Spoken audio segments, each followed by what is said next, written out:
किन्नर, एक ऐसा नाम जिसे सुनते ही समाज की नजरें बदल जाती है। कुछ उन्हें हंसी का पात्र समझते हैं तो कुछ डर का प्रतीक। लेकिन किसी ने ये सोचा है कि उनके दिल में भी वही धड़कने हैं, वही सपने हैं जो हमारे हैं। आज हम सुनेंगे एक ऐसी आत्मा की कहानी जिसने दर्द को ताकत बनाया और अपनी पहचान खुद गढ़ी। आइए जानते हैं किन्नर अधूरी पहचान की पूरी कहानी। रात का दूसरा पहर था। गांव के कोने में सावित्री की कच्ची कोठरी से बच्चे के जन्म की चीखें आ रही थीं। गांव की दाई लालटेन लेकर आई, बेटा होगा, इस बार तो लक्ष्मी आएगी बहू जी। कुछ देर बाद बच्चे की पहली रोने की आवाज गूंजी, लेकिन दाई का चेहरा उतर गया। उसने बच्चे को सावित्री की गोद में देने से पहले कहा, माफ करना बहू जी, बच्चा न लड़का है न लड़की। घर के आंगन में सन्नाटा छा गया। सावित्री ने कांपते हुए बच्चे को देखा।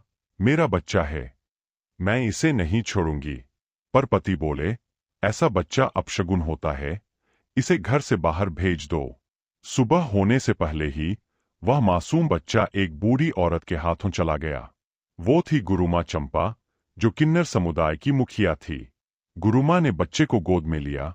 अब तू हमारी औलाद है, बेटा नहीं बेटी है तू। उसका नाम रखा गया आर्या। गुरुमा ने कहा, आर्या मतलब पवित्र, जो अपनी सच्चाई से किसी को चोट न दे। आर्या ने आंखें खोली तो सामने चमकीले कपड़े, गहने, ड्रम की थाप और तालियों की गूंज थी। यही उसकी नई दुनिया थी, रंगों, गीतों और छिपे हुए दर्द की दुनिया। वो रोज दूसरों को आशीर्वाद देती, पर खुद को कभी स्वीकार नहीं कर पाती। आर्या जब 10 साल की हुई तो गांव के बच्चे उसे देखकर हंसते। देखो देखो, अजीब है ये। वो घर आकर रोती, माँ मैं अलग क्यों हूं? गुरुमा कहती, क्योंकि तू भगवान की खास रचना है बेटी। आर्या पूछती, तो लोग हमें पापी क्यों कहते हैं? गुरुमा चुप हो जाती, आंखों में आंसू लेकर बोलती, क्योंकि लोग वही समझते हैं जो दिखता है, जो नहीं दिखता वो उनसे डराता है। समय बीता। आर्या अब 16 साल की थी। उसके शरीर और मन के बीच एक लड़ाई चल रही थी। वो खुद को आईने में देखकर सोचती, मैं कौन हूं, मर्द या औरत? गुरुमा ने उसे सिखाया, तू बस इंसान है, बाकी सब शब्द समाज ने गढ़े हैं। पर आर्या के दिल में सवाल था, अगर मैं इंसान हूं तो समाज हमें ताली बजाने तक क्यों सीमित करता है? गुरुमा की टोली अब शहर आने लगी थी। सड़क के सिग्नल पर गाड़ियों के बीच आर्या खड़ी होती, हाथ फैलाकर कहती, कुछ दे दो बाबा, आशीर्वाद लगेगा। कभी कोई मुस्कुराता, कभी गाली देता। वो हर दिन खुद से कहती, मैं किसी का मजाक नहीं, किसी की दुआ हूं। लेकिन रात को जब सब सो जाते, वो आसमान की तरफ देखती, हे भगवान, तूने हमें अधूरा क्यों बनाया? एक दिन मंदिर के बाहर आर्या की मुलाकात हुई राज से, जो समाज शास्त्र पढ़ता था और जेंडर इक्वालिटी पर रिसर्च कर रहा था। राज ने मुस्कुराकर पूछा, क्या मैं तुम्हारा इंटरव्यू ले सकता हूं? आर्या हंसी, हमारा इंटरव्यू कौन लेता है? लोग तो हमें देखकर मुंह फेर लेते हैं। धीरे धीरे दोनों में बातें बढ़ी, दोस्ती हुई और फिर वो एहसास जो शब्दों से परे था, प्यार। राज ने कहा, मुझे फर्क नहीं पड़ता तुम कौन हो, मैं सिर्फ तुम्हें देखता हूं। आर्या की आंखें भर आईं, पर दुनिया को फर्क पड़ता है राज, बहुत फर्क। राज ने अपने घरवालों को बताया कि वो एक किन्नर से प्यार करता है। मां ने थप्पड़ मारा, पिता ने कहा, हमारा नाम मत लेना। राज घर छोड़कर चला गया और आर्या के पास आया। आर्या बोली, राज, मैं तेरे प्यार की हकदार नहीं, तुझे तेरे परिवार की जरूरत है। राज ने हाथ पकड़कर कहा, तेरे बिना मेरा कोई घर नहीं। लेकिन अगले दिन आर्या गायब थी, सिर्फ एक चिट्ठी छोड़ गई, मेरा प्यार तेरी हिम्मत की परीक्षा नहीं बनेगा। कुछ साल बाद गुरुमा बीमार पड़ गईं। उनका शरीर कमजोर, पर आत्मा अब भी अटूट थी। उन्होंने आर्या का हाथ पकड़ा, अब तू सबकी मां बन, इस समाज को बता कि हम भी इंसान हैं। आर्या रोई, आपके बिना मैं कैसे रहूंगी मां?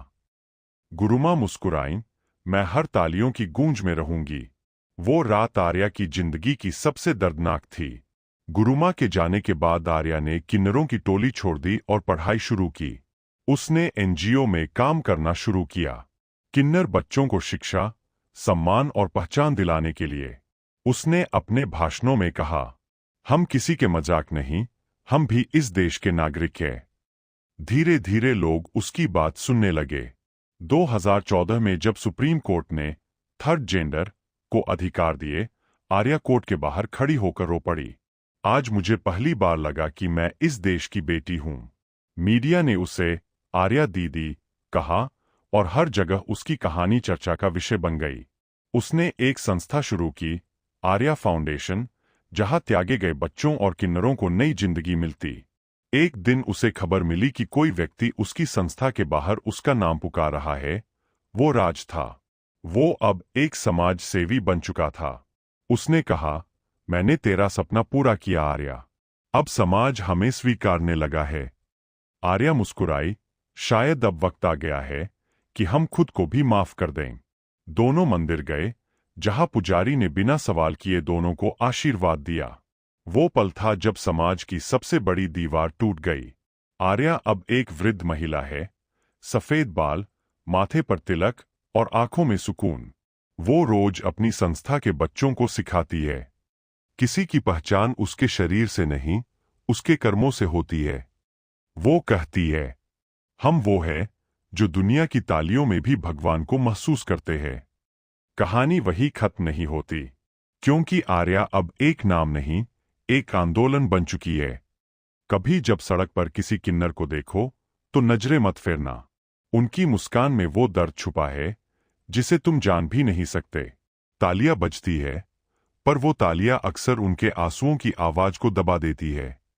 आर्या जैसी हजारों आत्माएं आज भी अपनी पहचान खोज रही है, और शायद अगली सुबह वही पहचान इस समाज की सबसे बड़ी जीत बने।